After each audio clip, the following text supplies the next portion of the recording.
Hi, welcome to Who Invited Marketing, a video pod for marketers. Today, my guest is Alex Virden. Alex is a product marketing consultant, popular MC for the Product Marketing Alliance, and a vintage class dealer. In this episode, we talk about GTM, changing strategy before product launch because of competitors, her being in the top 100 product marketing influencers in 2024, advice for marketers, and so much more.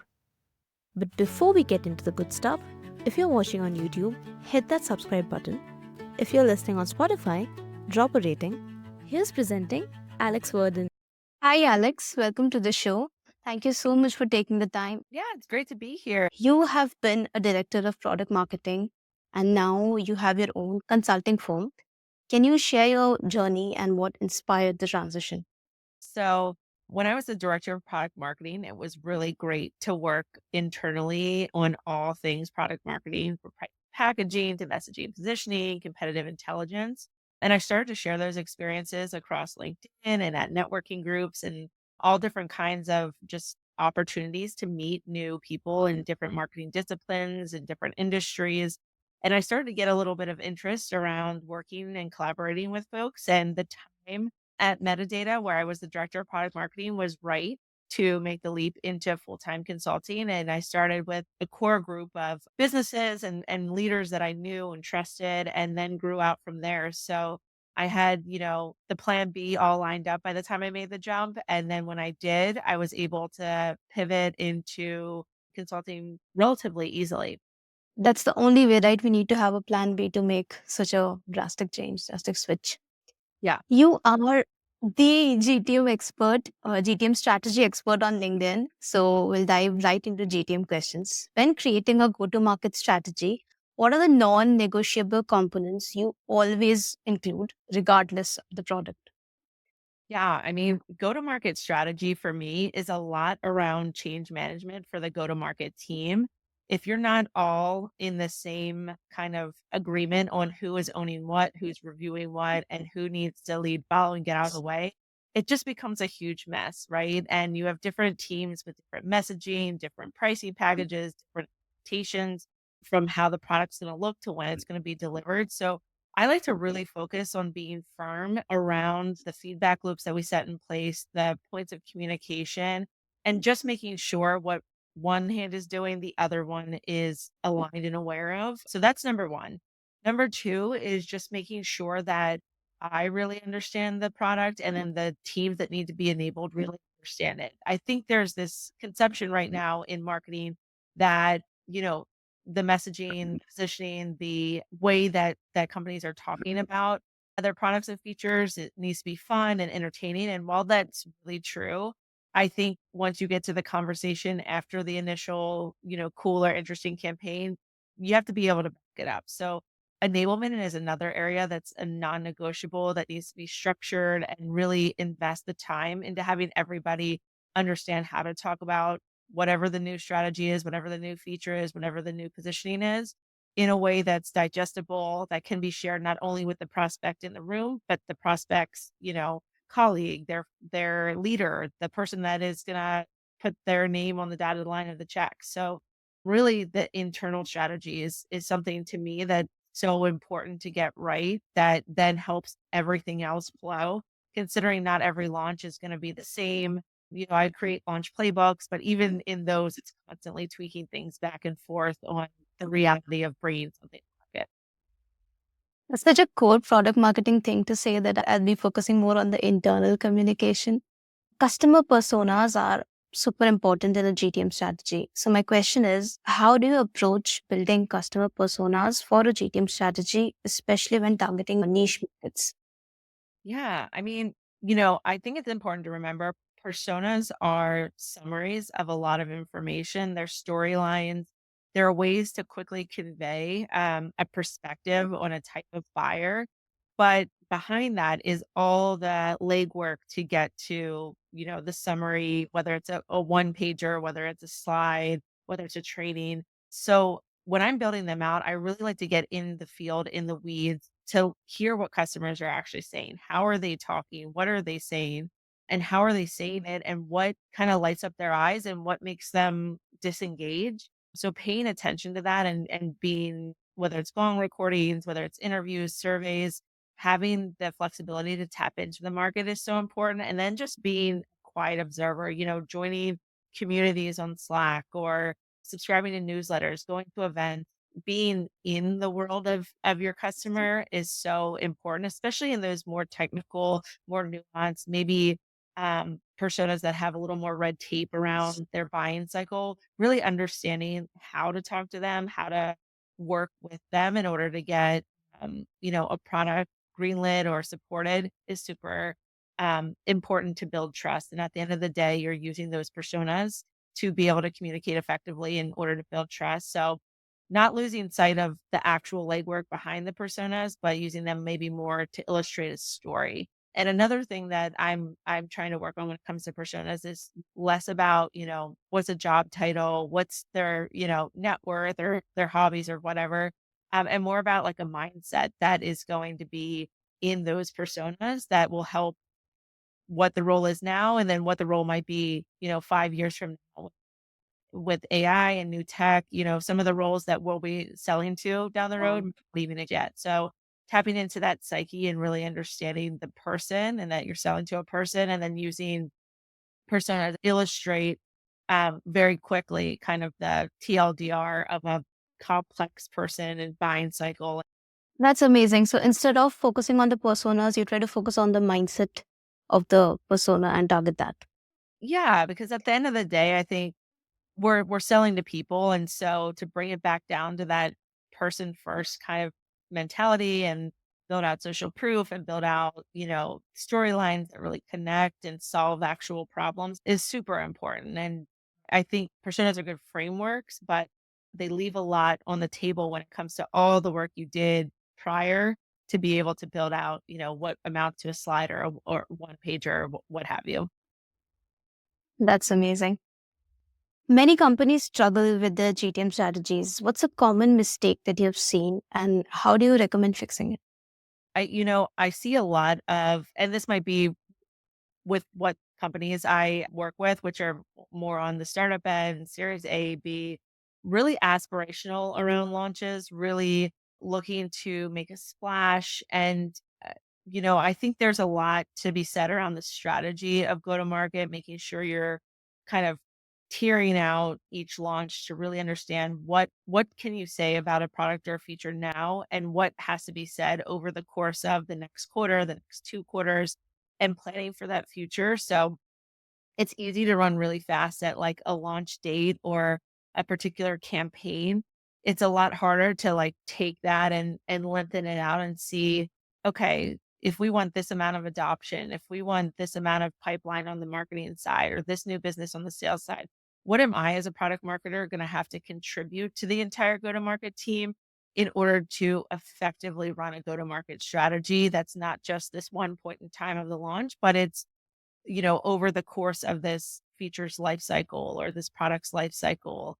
So I think a lot of teams maybe focus very squarely on everything leading up to that product being delivered, but thinking bigger picture and planning, at least as a product marketer, how you'll get to the KPIs that other teams maybe are managing and you are trying to co-own is really important and sometimes gets missed in the shuffle of everything, especially if you're a solo PMM, everything that you have to do. So, what do you recommend people do? From a pipeline perspective and deal cycle, deal progression, that's where I like to better understand how what I'm building, whether that's assets, whether that's messaging, whether that's, clickable demos, things like that. How does that actually contribute to the business bottom line, to the team KPIs, and of course, the product activation? And weeding that into or threading that into my strategy when it comes to launches helps me be a better supporter to all the go to market teams that are on the front line as well as just make me a more strategic product marketer. So I'm not perceived as somebody who's just an asset creator. I'm, understanding where the KPIs need to be and then backing in with all of my field research on how to get there and what I can contribute as a team member. So making yourself, maybe that view above what the launch checklist looks like into being a strategic partner that's coming to the table with actions that are going to help drive those KPIs that businesses care. Great pointers. Competitive intelligence or competitive analysis is something every PMM has to do. What's your process for collecting competitive intelligence and leveraging this information to refine positioning and messaging? Competitive intelligence is so important, and there's so many ways to grab competitive intel now, especially if you're using tools like AI to kind of help filter some of the noise that's out there. But I truly think it's like getting to the basics of understanding the market landscape and, making sure you're looking at perceived competitors, potential competitors, and then the competitor of doing nothing or status quo. And so that's really research around, those companies, those organization, the internal workings of what somebody who might purchase your solution is doing or not doing, and getting into the field and having conversations, listening to gong calls, and working with your frontline team members, sales, CS, and product who may be interviewing or working through beta testing, things like that, to really understand like what are the points of friction? What are the areas that are coming up, and when do they come up in the sales cycle, and why? And what are the levers maybe that we can pull on the product marketing side to help enable better conversations when it comes to competitive deals, competitive feature sets, things like that. So I think it's like really taking a an approach of just being curious and staying curious on that front. What is worth the time to look at on that competitive front, and maybe what can be a side burner or just like an off your desk kind of monitoring. I love this line that you said that enabling better conversations. It's a Mhm. nice way to look at it. Yeah, I mean, that's a huge win for product marketing if you can have smooth conversations across the sales cycle, across the customer journey, and that everybody is handing off at the right point, the right messaging, the right narrative, the right For sure. explanation of features, all of that stuff. It's hard to do. So Let's talk little tweaks that you have made in your campaigns that have had a significant difference. Can you share an example? no launch that I've done has like gone 100% to plan. There's always something that might come up. There's always, maybe a different perspective, or a competitor launches something that's, similar enough to what you're releasing. Things change along the way. So an example of that recently is like a pricing packaging change with one of my clients' key competitors that shifted a little bit of the narrative around maybe the perception of their product in regards to a competitor that they lose business to on price. So, the launch that we had, the messaging that we were building needed to shift a little bit. And we went back to the table on what does the pricing need to look like? What are we really calling out? And going back to some segmentation work, like let's revalidate who we're really who our sweet spot is in the market and how we're going to attract them in the face of some of these competitive deals, competitive campaigns that are coming down to price when there's so much more to the value of this particular client than a competitor. Perception in the market is something, that always maybe makes a shift here and there in your go-to-market strategy. 100%. Have you ever had to completely abandon a product marketing strategy midway? Not midway, but I did when I was at Metadata. We released something that was way too early to be released, and therefore we kind of had to walk it back, take it out of the platform, or hide it in the platform, I should say, and do a lot of rebuilding to then re-release it months later. So I have never had to like reset anything midway, but I think worse than that, I've had to walk something back after it went live. Have you worked on GTM strategies for international markets? And if so, what are the challenges that you faced and how did you overcome them? I think the biggest thing there is really getting to understand the market perception and just how different communities market, to what's acceptable to say, what kind of visuals. When I worked in ed tech, so a couple years ago, and we were releasing courses all across North America, we had to be sensitive around kind of how we portray different concepts, the language that we use, the way we wrote some words, depending on what part of the world you're in, they're spelled differently.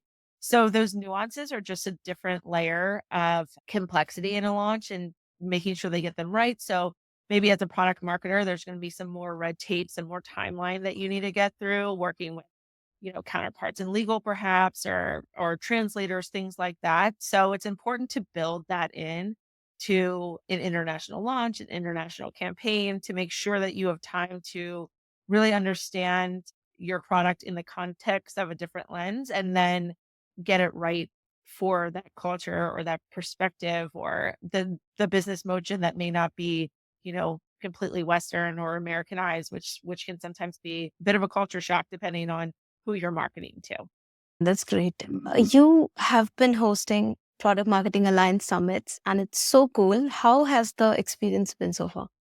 It's been great. I recently did Chicago in the fall, DC most recently, and then I'm going to New York in a couple weeks. And it's been so great to just meet different product marketers, different industries, and kind of hear that we're all struggling to figure out some of the same things, but at different points, maybe on the maturity curve of how you work with your internal teams, how you justify KPIs, what KPIs product marketing should be attaching themselves to, and then basic things like, communication in a rollout or a launch, internal enablement, like things like that. It seems like we're all still trying to figure out in a world where like marketing teams are kind of small internally, there's consultants coming in, there's AI, there's all these things that are impacting such a centralized strategic role like product marketing. And so it's been great to just figure that out together and have some really interesting conversations. In a world where companies are also trying to figure out what the role of a product marketer should actually be, people Right. are still confused. Yeah. So, Yes. for people who don't know, you are one of the top 100 product marketing influencers in 2024 as recognized by the Product Marketing Alliance. What strategies or habits do you credit for this recognition? I really think it's putting yourself out there. I'm somebody that likes to be behind the camera. I do not like to put myself out there that much, but when you're a consultant, you kind of have to, for better or worse. But using things like LinkedIn, making connections, being a part of the PMA Slack channel, using Sharebird, just doing meetups and getting to know the broader community has been priceless in terms of just growing my own people's awareness of me as a person and then my business and sharing my thoughts and just hearing kind of feedback from people and having really, one-off discussions or coffee chats has been awesome. And I think, a lot of product marketers maybe shy away from doing that. I don't think it's always in a product marketer's nature. Sometimes when I think about the personalities I meet with, but I would say, yeah, just getting to know people, getting to put your perspective out there and not being afraid to put a hot take and that maybe gets, a little pro, a little con, a little controversy. Um, starting dialogues is super, super important. So that's what I mainly credit it to. Yeah, I love your LinkedIn posts. Speaking of, I love your LinkedIn bio as well. It says product marketing and GTM strategy for B2B vintage glass dealer. Your career combines high tech product marketing with vintage glass dealing. How did this passion develop and how do these worlds intersect? Yeah, yeah. So my twin sister and I have always been glass collectors. So we collect mid-century modern pieces. So from the 60s, 70s, all the way to like pieces from the 1800s. And now, surprisingly, like pieces from the 1990s are considered vintage, which it just blows my mind that that's where we are.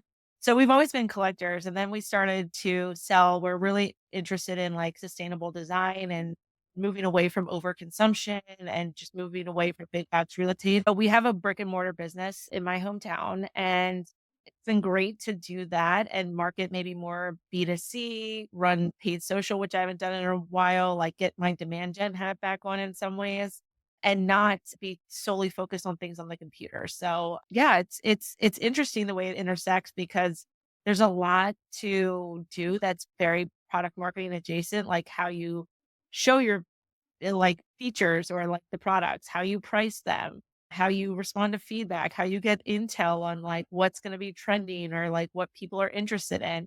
So there's so many intersections. It's just a totally different ballpark than, a launch for a tech company or something like that.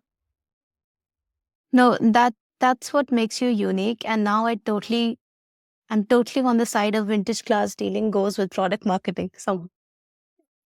Yeah, there's definitely a connection. So looking back, is there a project or milestone that stands out as a defining moment in your career? I think a lot of my time at the ed tech company I worked at, Everfi in DC, that's where I made the switch from demand gen into product marketing. And I was the owner of a pretty big portfolio of courses that had real impact on, children learning about key concepts like prescription drug safety, anti-Semitism, like financial education and literacy. So it was a stepping into a big responsibility. And then I had just like big projects right away. And one of them was a pricing packaging project that was so taxing and difficult. It was not my strong suit. I was like really trying to get in the weeds on Excel and how to do pivot tables and all this stuff. But I said to my manager at the time, Lisa, who was just an amazing manager too, like I can feel my brain stretching in a new way, and I can feel like, creating new pathways and really enjoying what I'm doing. So I would say that pricing project kind of solidified you can do hard things and you can still like product marketing and maybe the areas you not. But yeah, that time when I was newly into product marketing, there were so many projects that were just brain stretchers for me and just deepened and reaffirmed, okay, this is the function and the career that I'm most passionate about when it comes to marketing. I think that's the best part. When I joined product marketing in this role, it was so new and everything was so different that I know, but I still don't know. Yeah. So I have had to develop that curiosity. And yeah, I completely agree. That's the best Mhm. time. For sure. What's a piece of unconventional advice you'd give to someone starting out in product marketing? Oh, gosh, unconventional advice. I mean, I think, in order to be a successful product marketer, you have to be in some ways empathetic and like kind of a sensing feeling person. I think there's a bit of like armchair therapist when it comes to the role of really understanding and getting to know the pain points of the different functions you're serving and the different sentiments of the business and the different perceptions of customers and prospects that might not always be great or hard to hear. And so building up your active listening and not, kind of always racing to the next question, being open-minded about feedback, is a skill that I'm always like, build up the ways that you're listening, the ways that you're thinking about what someone's saying, about keeping an open mind and not becoming judgmental or defensive. And then how you show empathy to people and how you like do the EQ side of the role. I think it's easy to talk about, frameworks and launches, pricing, packaging, the stuff that's very tangible. But that EQ side, I'm always like, you're not going to be successful in product marketing or in your role in product marketing if you can't connect with the team and make the team feel like you're, an area of psychological safety that they can trust you, you can trust them, and therefore they will give you information or access to customers. So that's maybe the side that I think is really important in order to be successful. That is harder to templatize or One of the very frequent questions that interviewers ask product marketers is, do you coordinate with other teams? Mhm. So that's where, you have to have empathy, because how else are you going to talk to engineering without having some sense about their work and some, respect about it? So yeah. Mhm. Yeah, and depending on, you know, what business you're joining, what industry, where they are in their, journey as an organization, you could be entering a place with really tough times up ahead. That, sales is going to be fighting really hard. CS is going to be fighting really hard. Marketing is going to have a big number in front of them. And so how you come to the table to those teams and what you're giving to them and how you're showing up and listening is so important, especially when the work is either really hard or really stressful, or, there's a big number that we're all trying to achieve. So I just think that that part of it is so important to get right from a functional, teammate perspective. And I think there are like some hard skills. So on the qualitative side, I think it's really knowing when to hold on to items that you have on your plate and when to let them go and when to roll up your sleeves and when to be strategic. And those are, really tough calls to make, but it's seeing, what somebody can handle on your team or what somebody ability and where their strengths are and how to work with that instead of trying to hold everything on your plate. You see that a lot with new managers wanting to give away the Legos, as they say. But also on the flip side, knowing when you need to be visionary and strategic and hold to that, aligning to the business perspective, and when you need to get in the weeds and be a supporter and be a collaborator and help people. So that's like really, I think, two of the biggest qualitative things that I see that new managers or aspiring leaders need to build up. And, that comes with things like how to give feedback or how to coach somebody, how to mentor, things, that fall under that larger umbrella. And then on the maybe more hard skill side, how are you managing, things like budget? How are you managing aligning to business objectives? Are you having that strategic mindset that's saying, look, we know our teams need to hit this number. Here's what we're doing. And here's how every day we're pacing towards that goal to help those teams. And then how are you using, the mix now of consultants, technology, and in-house staff to make an effective um, and also like business, approved type of team structure with marketing constantly being hit with the do less with more, the product marketing never really getting a great budget, like how are you kind of mixing and matching that in your own way as you want to move up? And then how are you communicating? I mean, the number one thing, like how are you building slides? How are you sharing Slacks? How are you writing emails? How are you like positioning yourself as the person who gets it and can communicate effectively? Yeah, communication is number one. With so many new tools coming up, are there any tools, frameworks, or resources you wish you had known about earlier in your career? I mean, I think earlier in my career, a lot of what I'm using now just didn't exist, to be honest. But like tools that I love are obviously AI. Like I use a variety of different AI tools for various steps in my process. And things like Gong or Nevatic or, areas to collect like social proof, things like that. Like there's all these things that now make the collection of data, the synthesizing of data, and then like the output's a lot easier. And I just really, it's such a great time to be a marketer because yes, you have a lot of work, but there's so many things that maybe you can use or test out and try to make the work more compelling, more strategic, or just faster, frankly. AI, that's the answer. So, what's one company, according to you, that is doing great product marketing or marketing in general right now?